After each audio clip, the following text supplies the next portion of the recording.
encore ce soir. Merci pour ta présence parmi nous. Merci pour ton nom qui est glorifié, honoré, élevé. La Bible déclare que tu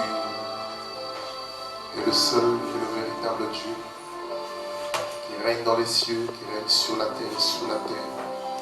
En dehors de toi, il n'y a point de Dieu. La Bible déclare que tu es le commencement et la fin. La Bible t'appelle le principe de la création de Dieu. La Bible t'appelle l'alpha et l'oméga. Nous n'avons pas d'autre Dieu que toi. Nous déclarons, Seigneur, notre appartenance à ton royaume.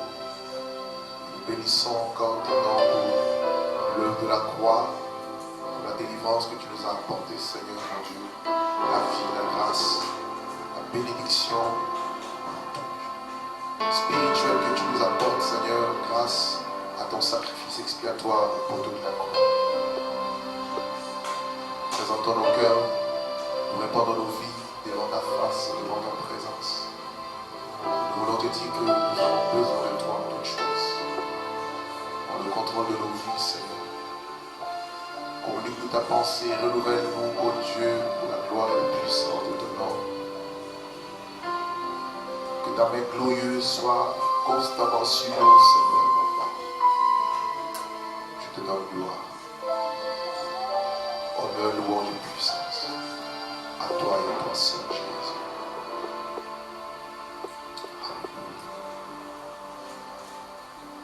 Alléluia. Que la masse et que la grâce, Jésus.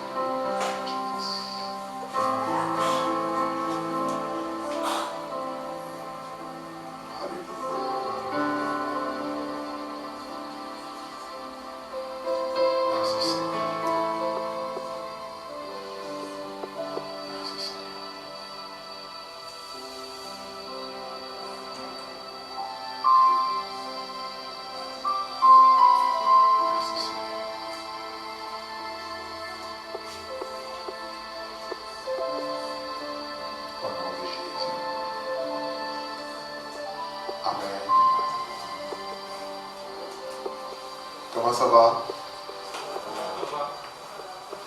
Je ne vous entends pas. Comment ça va tout le monde? Ça va? Jésus est vivant? Ok. Gloire à Dieu. Bénissons le Seigneur pour sa grâce, pour ce temps qui nous permet d'avoir avec vous. Donc, on nous avait adressé cette invitation pour venir partager un peu la parole de Dieu pendant ces 2 jours. Et nous réjouissons de voir ce que Dieu est en train de faire. Je vais juste nous partager rapidement sur quelque chose et puis je laisserai donc la place à l'apôtre Goffin. Les bonnes œuvres. Les bonnes œuvres. Allons-y rapidement dans le livre d'Éphésiens chapitre 2. Éphésiens chapitre 2.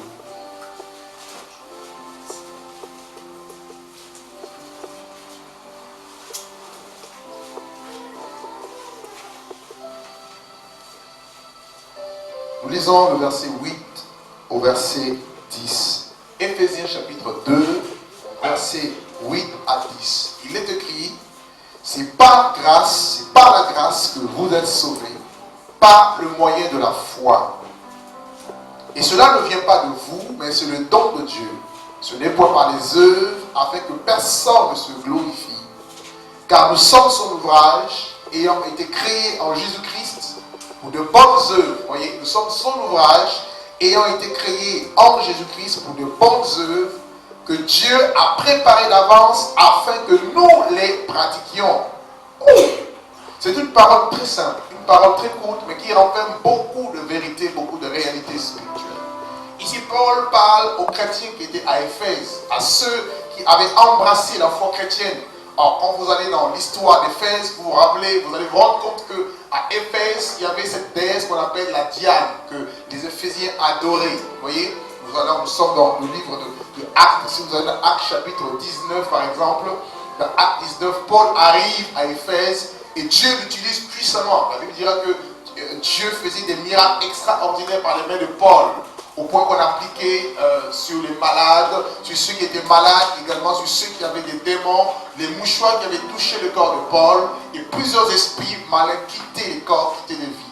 Et Paul maintenant s'adresse aux chrétiens de Corinthe. Il s'adresse à ceux qui avaient embrassé la foi chrétienne, qui auparavant faisaient des œuvres, mais des œuvres qui ne donnaient pas forcément gloire à Dieu. Vous voyez? C'est tout comme aujourd'hui, vous avez beaucoup de personnes, vous parlez à beaucoup de personnes qui n'ont pas Jésus. Ils vous diront, mais moi, je n'ai de problème avec personne, je ne vole pas, je ne mens pas, je ne fume pas, je ne tue personne, vous voyez, je ne prends la forme de personne, alors je suis correct devant Dieu.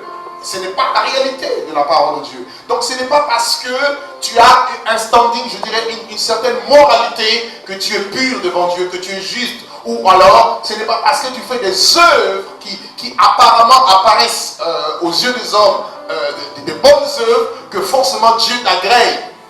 Paul nous fait comprendre ici, ce n'est pas le cas. Il dit, la foi, il dit, c'est par grâce que vous êtes sauvés. Donc, une première chose, la première chose qu'il faut d'abord se rendre compte, c'est que personne n'est sauvé par ses propres moyens. Personne n'est sauvé parce qu'il prie ou parce qu'il jeûne, parce qu'il se consacre, parce qu'il vient au rayon qu'on appelle assemblée d'église. Vous voyez, nous sommes d'abord sauvés par la foi en la personne de Jésus. C'est-à-dire nous reconnaissons notre état de pécheur et nous acceptons que nous sommes pécheurs séparés de Dieu et nous croyons en l'œuvre de la croix de Jésus. Et c'est à partir de ce moment que la grâce de Dieu va venir à nous, sera de notre côté et nous pouvons accéder au salut. Amen. Oh. Vous êtes à l'opposé ou quoi? Est-ce que tout le monde m'entend? Amen. Gloire à Dieu. Donc on est sauvé par la grâce. La grâce, c'est une faveur imméritée, un don gratuit de Dieu. Et Paul continue en disant, ce ne sont point par les œuvres, afin que personne ne se glorifie. Or, beaucoup de nous, beaucoup parmi même les soi-disant chrétiens, se glorifient des œuvres qui ne sont pas faites en Dieu. Et Paul dit, ce n'est pas par les œuvres. Personne ne peut être sauvé par les œuvres. Et il dit, cette grâce qu'on a reçue par la foi, elle nous donne le salut. Et le verset 10, il dit, car nous sommes son ouvrage, ayant été créés en Jésus-Christ, pour les bonnes œuvres que Dieu a préparées d'avance afin que nous les pratiquions. Donc, une fois sauvés, Dieu met à ta disposition, à ma disposition, des bonnes œuvres qui sont alors spirituelles afin que tu puisses les pratiquer. Donc, les bonnes œuvres ne peuvent être pratiquées que par ceux qui ont foi en Dieu. Cela veut dire que quelqu'un qui est païen, quelqu'un qui ne croit pas en Dieu, quelle que soit sa générosité, quelle que soit sa bonne foi, quelles que soient les multiples actions, qu'il aurait faites, qu'il aurait produites, ces choses-là devant Dieu ne comptent pas. Vous comprenez pourquoi Paul dira dans 1 Corinthiens 13, quand je parlerai les langues des hommes et des anges, si je n'ai pas l'amour, cela ne sert à rien. Quand je prendrai tout ce qui est à moi, les biens que j'ai, l'argent, les dons, les maisons, tout ce que vous voulez, quand je les donnerai aux gens, quand je distribuerai mes biens aux hommes, si je n'ai pas l'amour, cela ne sert à rien. Et Paul, avant sa conversion, il se glorifiait de ses bonnes œuvres. Pharisien, il avait tout un CV garni, mais aux yeux de Dieu, ce n'était que vanité. La justice qui vient de l'homme n'est qu'un vêtement souillé. Tout ce que tu peux faire sans Jésus ne compte pas. Alléluia. Mais ce qui compte pour Dieu, c'est le point de départ, la foi. Et cette foi, elle doit maintenant produire des œuvres. Et il dit, nous sommes son ouvrage, ayant été créés en Jésus-Christ pour des bonnes œuvres que Dieu a préparées d'avance afin que nous les pratiquions. Donc Dieu, c'est lui qui a préparé les bonnes œuvres afin que toi et moi, nous puissions les vivre, les pratiquer. Amen. Amen. Bien. Quelles sont ces bonnes œuvres? Allons-y avec moi dans le livre de Apocalypse chapitre 19. Apocalypse 19. Lisons le verset 7 au verset 8.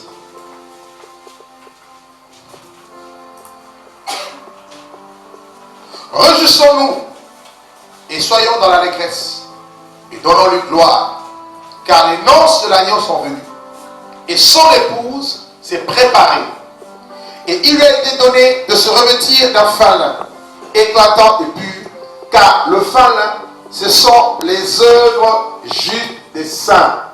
Waouh! Regardez ce que Jean va dire. Jean, par l'esprit, voit l'épouse. Il dit, réjouissons-nous. Il parle ici à l'église, à l'épouse.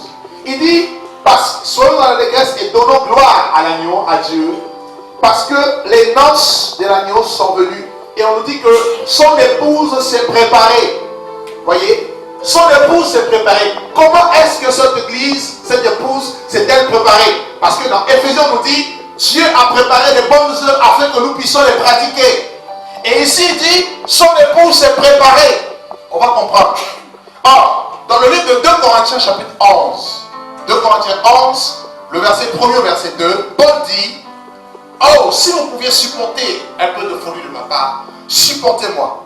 Car je suis jaloux de vous, d'une jalousie de Dieu, parce que je vous ai fiancé à un seul époux, pour vous présenter à Christ comme une vierge pure. Cela veut dire quoi? Depuis le jour où tu as accepté Jésus, depuis le jour où tu as eu foi en Dieu, depuis le jour où tu t'es donné à Jésus, la Bible dit que tu es fiancé à Christ. Tu es devenu fiancé. Donc il y a comme une alliance qui est contractée par le sang de l'agneau. Voyez? Donc tu lui appartiens. Donc il a mis en toi un gage. Vous voyez, le sang qui fait que tu appartiens à Dieu. Et présentement, tu es dans une phase de préparation. Voyez? Donc nous nous préparons en vue de noces. Ici, Jean voit la finalité. Il voit la finalité de l'église, c'est-à-dire ce mariage entre Christ et l'église. Mais bien avant que ce mariage ait lieu, la fiancée s'est préparée. Christ est parti nous préparer une place, comme il le dit dans Jean 14. Je m'en vais vous préparer une place. Quand je m'en serai allé et que je vous aurai préparé une place, je reviendrai vous chercher, afin que là où je suis, vous y soyez aussi. Donc il est parti nous préparer. Jusqu'à l'heure actuelle, Christ nous prépare un endroit. Mais de notre côté, en tant que l'église de Dieu, nous qui avons foi en Dieu, nous devons aussi nous préparer pour nous revêtir de fin lin. Alléluia. Alléluia. Et on nous dit que son époux s'est préparé. Donc nous sommes dans une phase de préparation. Bientôt l'époux va revenir. Seuls ceux qui auront le fin lin pourront être enlevés. Parce que les fins lin, c'est ce vêtement que l'épouse va se parer. Regardez au verset 8. On nous dit au verset 8, et il lui a été donné de se revêtir d'un fin lin. Et on nous dit que ce fin lin est éclatant et il est pur. Car le fin lin, ce sont les œuvres justes des saints. Oh. Donc, les bonnes œuvres constituent le fin lin pour l'église. Si un enfant de Dieu n'a pas de bonnes œuvres, cet enfant de Dieu, cet homme, cette femme, ne pourra pas être enlevé. Parce que ceux qui seront enlevés, ce sont ceux-là qui sont revêtus d'un fin lin. Et on nous dit que le fin lin correspond aux œuvres justes des saints. Ce ne sont pas les œuvres charnelles, mais ce sont les œuvres spirituelles conçues par l'esprit, marquées par l'esprit, que nous recevons par l'esprit et que nous pratiquons. Et ces œuvres vont nous suivre jusqu'au ciel. Ah oui. Cela veut dire qu'un chrétien qui ne travaille pas pour son salut, aucune œuvre ne suivra. Apocalypse chapitre 14, regardez. Apocalypse 14. Apocalypse 14, lisons le verset 13. Il est dit, et j'ai entendu du ciel une voix qui disait, écrit, heureux dès à présent les morts qui meurent dans le Seigneur. Oui, dit l'Esprit, car ils se reposent, afin qu'ils se reposent de leurs travaux, car leurs œuvres les suivent. Ces gens étaient morts, mais ils sont morts physiquement. Mais les œuvres que Dieu avait préparées d'avance, qu'ils avaient pratiquées, quand bien même ils étaient morts, ces œuvres les ont suivis. Tout comme le sang d'Abel, on nous dit que le sang d'Abel crie. Même si le sang de Christ crie plus que le sang d'Abel, cela n'empêche que le sang d'Abel crie. Parce que Abel a offert un sacrifice plus excellent que celui de Caïn. Et Dieu l'avait agréé, Dieu l'avait approuvé. Est-ce que Dieu l'agrée? Est-ce que Dieu approuve? Ça, c'est la grande question. La Bible dit, leurs œuvres le suivent. Nos œuvres vont nous suivre. Tout ce que vous faites ici, pas pour Christ, vous qui avez reçu Jésus, croyez-moi, ce n'est pas en vain. Hébreux 6:10 nous dit, votre travail ne sera pas vain dans le Seigneur. Alléluia. La petite leur sœur le suit. Et on dit qu'il lui a été donné de se revêtir. Or, quand vous regardez beaucoup d'églises aujourd'hui, beaucoup d'églises ne sont pas revêtues. Je dirais ne sont plus revêtues. Parce qu'ils sont nus. Comme l'église de Laodicée, que Dieu appelle misérable, malheureux, pauvre, aveugle et nu. C'est le cas de beaucoup de chrétiens. Si Dieu vous montre leur état spirituel, il y en a qui ont la lèpre spirituelle. Ils ont besoin d'Élysée pour guérir leur lèpre. Et d'autres encore, ils sont nus. Ah oui, après verset 16, regardez. Après verset 16, verset 15. Allons-y rapidement. Il est dit, après verset 15, 16, voici, je viens comme un voleur. Heureux celui qui veille et qui garde ses vêtements, afin qu'il ne marche pas nu et qu'on ne voit pas la honte de sa, ou plutôt qu'on ne voit pas sa honte. Jésus dit, je viens comme un voleur. Donc, nous sommes dans le temps où nous attendons Christ. Et la Bible dit qu'il reviendra comme un voleur. Et il dit, heureux celui qui veille. Est-ce que tu veilles? Comment veiller? Dans la vie de sainteté. Parce que les bonnes œuvres dont il est question, il est d'abord question des fruits de l'esprit. Il est d'abord question des œuvres spirituelles. Ça n'a rien à voir avec l'argent, le matériel d'abord. C'est d'abord ta vie de sainteté. Est-ce que tu crains Dieu? Est-ce que tu es dans la publicité? Est-ce que tu es dans la convoitise, dans l'adultère? Si tel est ton cas, c'est que spirituellement tu es nu et tu ne seras pas enlevé. Voilà pourquoi on parle de bonnes œuvres. On nous dit qu'il faut que tu gardes tes vêtements. Satan veut arracher les vêtements. L'ennemi veut que tu puisses pécher. Tous ceux qui pêchent sont dépourvus de la gloire de Dieu. Tous ont péché et sont privés de la gloire. La gloire comme tel un vêtement. La gloire telle cette robe. On nous dit que Jésus est revêtu d'une robe blanche. Et le pan de sa robe qui remplit tout l'espace du temple. Voyez-vous un peu? Les bonnes œuvres, les œuvres chites de sang.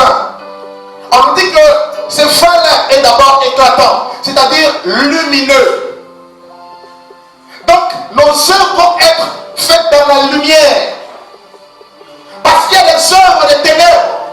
Oh! Il est dit dans Ephésiens 5, ne prenez pas part aux œuvres infructueuses des ténèbres, mais plutôt condamnez-les. Combien sont les chrétiens qui condamnent les œuvres des ténèbres dans leur vie, dans leur entourage? On nous parle des œuvres infructueuses de ténèbres. On nous parle des œuvres de ténèbres, des œuvres que le diable pousse aux gens de commettre, de poser. Et beaucoup de chrétiens malheureusement se retrouvent dans les œuvres des ténèbres. Et Jésus disait dans Jean 3, il disait, et ce jugement est que la lumière est venue dans le monde. Ceux qui font le mal ne viennent pas à la lumière parce qu'ils ont peur que leurs œuvres soient dévoilées. Mais celui dont les œuvres, les actions sont faites dans la lumière, il vient à la lumière parce que ses œuvres sont faites en Dieu. Combien de chrétiens se cachent leur vie? Ils sont deux à deux. Ils cachent leur vie de péché. Ils cachent leur état.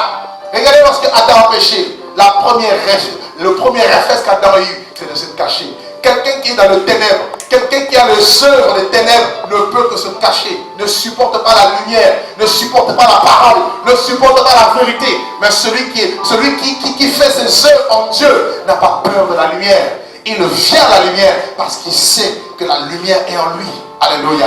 Alléluia. Il n'y a pas de rapport entre les ténèbres et la lumière. On dit que les bonnes œuvres sont d'abord éclatantes. Est-ce que tes œuvres, ta robe que tu as, est-ce que tu peux déjà te dire, est-ce que j'ai un fin là? Et si tu en as, est-ce que ces fins là, c'est éclatant? Regardez les anges. Lorsque les femmes sont allées voir embaumer le corps de Jésus, ils ont vu des anges qui avaient des vêtements resplendissants, éclatants. Ça parle de la blancheur, de la pureté, ça parle de la lumière, ça parle de la nature céleste. Regardez lorsque Jésus est monté sur la montagne de la transfiguration, la Bible dit son vêtement devient d'une éclatante blancheur. Quelle est la couleur de tes vêtements? As-tu des vêtements sales comme Josué, dans Josué 3, dans Zacharie 3, ou as-tu des vêtements de fête? Réjouissons-nous. Alléluia. Et on nous dit que ces œuvres sont également pures. La pureté. La pureté. Heureux ceux qui ont le cœur pur, car ils verront Dieu. Et Dieu nous invite, autant que nous sommes, à ne pas marcher par hypocrisie, à ne pas faire des choses par duplicité, comme c'est le cas de beaucoup. Mais avoir un cœur honnête, un cœur humble, un cœur qui s'approche de Dieu, et à se réaliser, à poser la question, est-ce que j'ai des œuvres? Est-ce que mes œuvres sont-elles agréables à Dieu? Ça, c'est la grande question. Quel est ton état? Quel est l'état de ton âme? Quelles sont les œuvres que tu produis? Or, là où il y a l'Esprit de Dieu, il ne peut y avoir que des œuvres qui sont faites en Dieu. Les œuvres justes, les saints, le falin. Or, ce jour-là, nous serons revêtus de ce falin. Du moins moi, chacun connaît son état. Je serai revêtu de ce falin. Et l'époux va m'appeler dans sa présence. Et dira, monte ici. Comme il a dit à Jean dans Apocalypse 4, monte ici. Et je te ferai voir ce qui doit arriver à la fin des temps, à la suite des temps. Alléluia. Les œuvres justes, les saints. Voilà les bonnes œuvres. Et Paul dit, c'est l'heure de vous réveiller enfin du sommeil. Car le salut est plus près de nous que lorsque nous avons cru. Il dit, la nuit est avancée. Dépouillons-nous. C'est le moment de se dépouiller des œuvres de ténèbres et de revêtir les armes de lumière. De revêtir, oui, ce vêtement éclatant pur, ces œuvres justes de saints. Alléluia. Alléluia.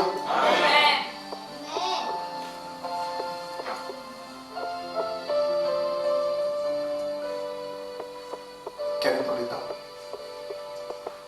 Quel est ton cœur? Oh, si Dieu pouvait vous ouvrir les yeux pour voir l'état des cœurs des hommes et des femmes, vous pleureriez. Vous verrez à quel point beaucoup sont faux, hypocrites. Beaucoup n'aiment pas Dieu. Il est écrit, si quelqu'un n'aime pas le Seigneur, qu'il soit anathème. Maranatha. Vous savez, Maranatha, ça signifie quoi? Le Seigneur revient bientôt. Il vient chercher les amoureux. Il ne vient pas chercher les religieux. Ceux qui viennent soulager leur conscience. Ah, je suis venu à la réunion, donc ma conscience est soulagée. Dieu s'en moque. Dieu veut une relation pure, simple, honnête, basée sur sa parole, basée sur la croix, avec lui, chaque jour, dans l'adoration, dans sa présence, dans l'obéissance à sa parole et dans la dépendance vis-à-vis de sa personne. Que Dieu soit béni. Au nom de Jésus. Alléluia. Amen. Dis à ton voisin, recherche de bonnes œuvres. Il n'est quand même pas entendu. Au nom de Jésus.